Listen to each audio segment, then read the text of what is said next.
Alrighty then, let's get started. Take 200 gram of plain flour and 20 gram of almond flour, 35 gram of icing sugar, a pinch of salt, 125 gram of unsalted butter, sliced and chilled,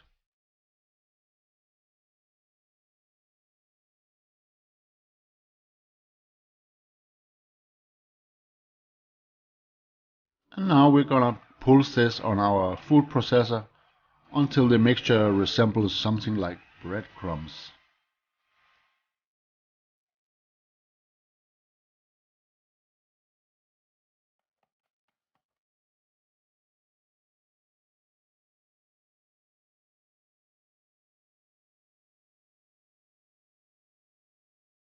Now add 1 egg yolk and half a tablespoon of ice cold water.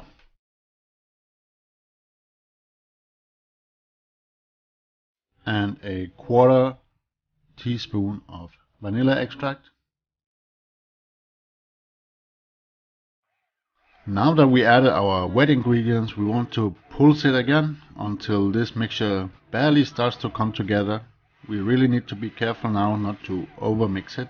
What will happen if you mix it too much is that you will form a lot of gluten and you will have a tough short crust that will shrink when you are baking it.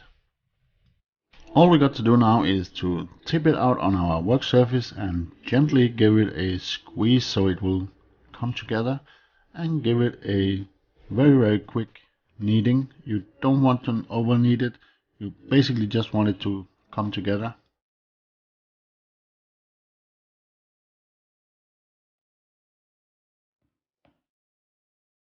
When your dough is smooth and it looks something like this, cover it with cling film and put it in the fridge for at least half an hour.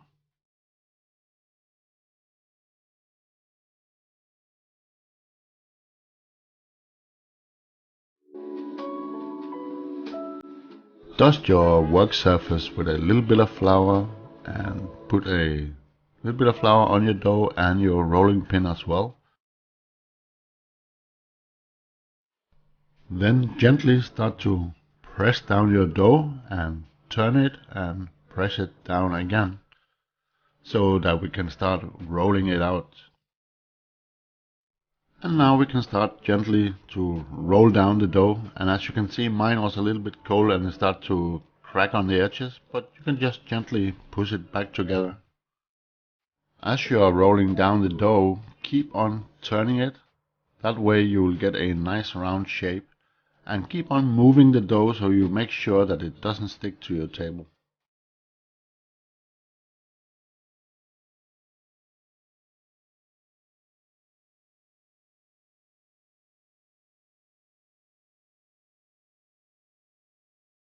And when your dough is rolled down to around 2 to 3 millimeters, just check with your tin that you have enough dough to get it up on the sides as well. Now there's a few different ways you can transfer your dough to the tin. You can fold it up and put it in the tin, but I prefer to roll it up on my rolling pin and gently roll it over the tin, just like this.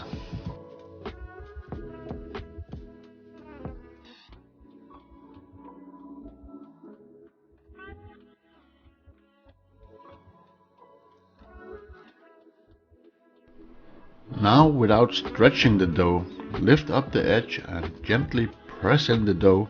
You really want to get into all those nooks and crannies. Take your time with this and don't force the dough.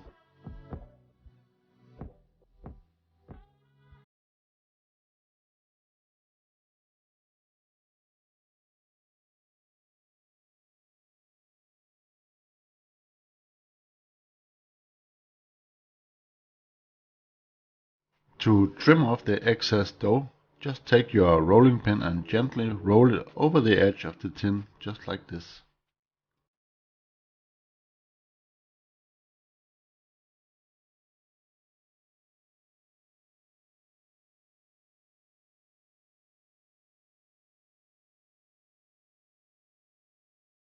After removing the excess dough, you can see that some places of the dough is a little bit thicker now. Simply just give it a little press with your thumb to make sure it has the same thickness all the way around.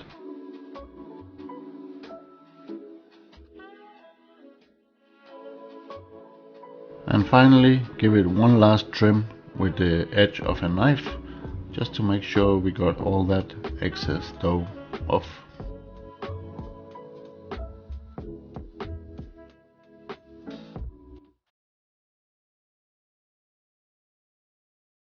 Now it's time to blind bake the short crust, but before we do that we need to poke some holes in it to allow steam to escape, otherwise we will have big bubbles underneath our pie and we don't want that.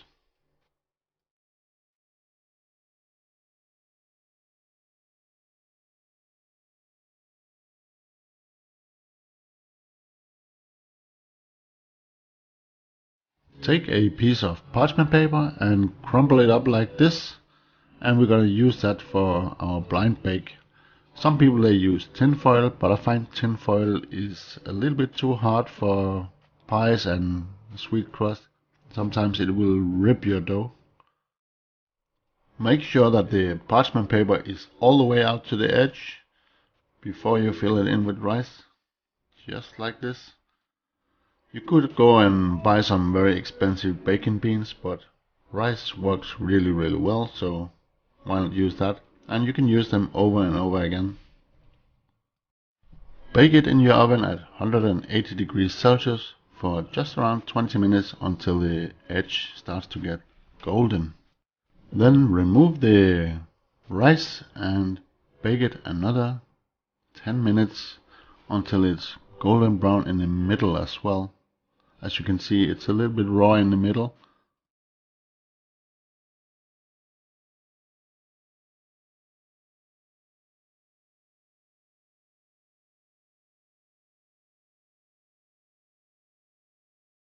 After another 10 minutes it should look something like this. And if you did a good job with your dough, you can see there's almost no shrinkage and you'll have a nice golden brown, crispy, sweet short crust. Let's get started with our lemon meringue pie. Here I start with 3 whole eggs and 3 egg yolks to get that nice yellow color in our lemon curd.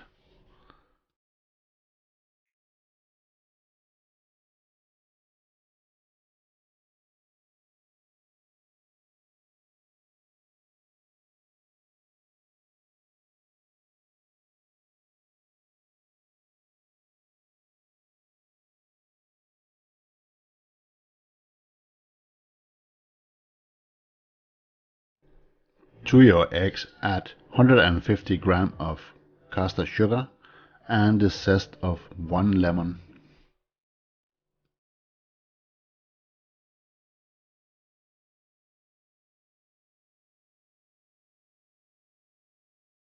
And in addition to that we need 165 milliliter of fresh lemon juice,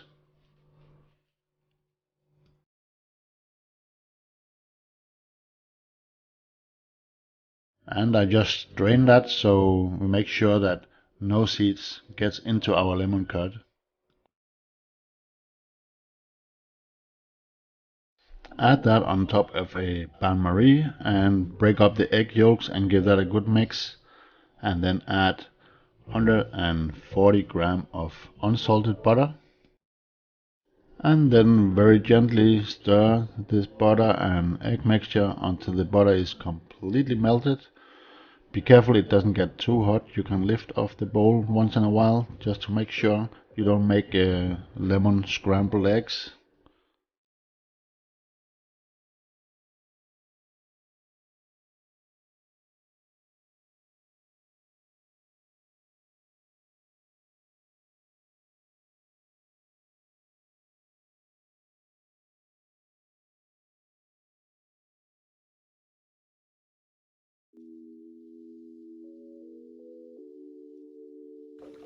And as you can see, as the butter starts to melt and the lemon curd starts to get up in temperature, it will start to thicken. And when it starts to thicken, you will take it off the heat And as you take it off the heat, you want to strain it directly into 125 milliliter of full fat sour cream. That will take the sharpness out of the lemon curd, and it will add a nice round and mellow tartness to the lemon curd.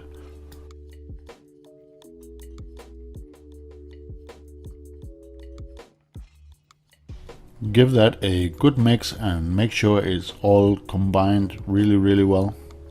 It will stop the cooking process of the lemon curd. And now it will look a little bit runny and it will still be warm, but don't worry about that.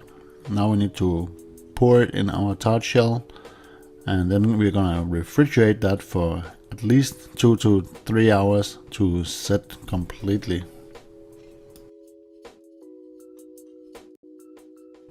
While the lemon pie is setting in the fridge, we can focus on our Italian meringue to put on the top of the pie. First we're gonna make a syrup for our Italian meringue. In a small pot, take 200 grams of sugar and 15 milliliter of water.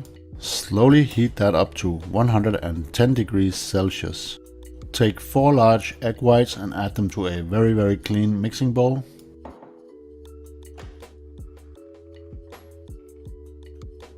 Start slowly and increase the speed, and as soon as your egg white starts to become frothy, add 66 grams of caster sugar. And you want to kind of drizzle that sugar in, don't rush.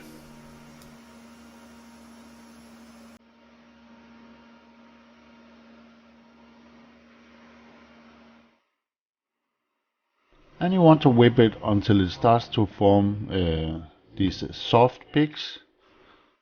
And now our sugar syrup has reached 110 degrees Celsius. We can start adding it to the meringue little by little. Be careful, it's very hot.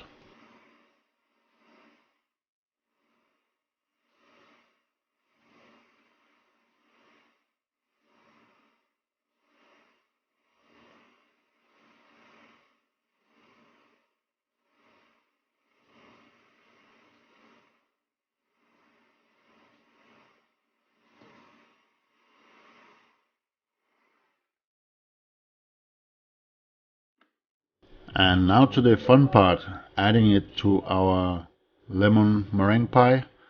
Here is there's some room for interpretation. I like it very rustic, but if you feel fancy you can pipe it on, yeah, you can basically do it however you like it. I like a big generous amount of meringue on my lemon pie.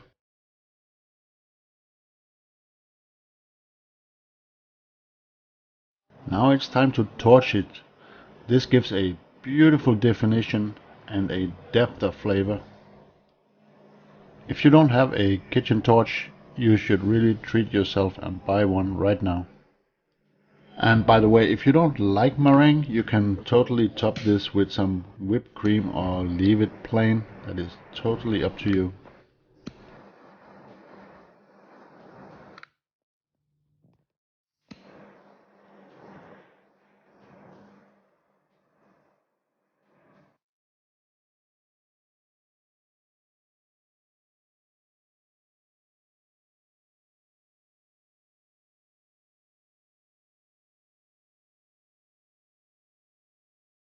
I really hope you enjoyed this video, and if you did, please consider leaving a like, and I hope to see you in our next video. Take care, stay safe.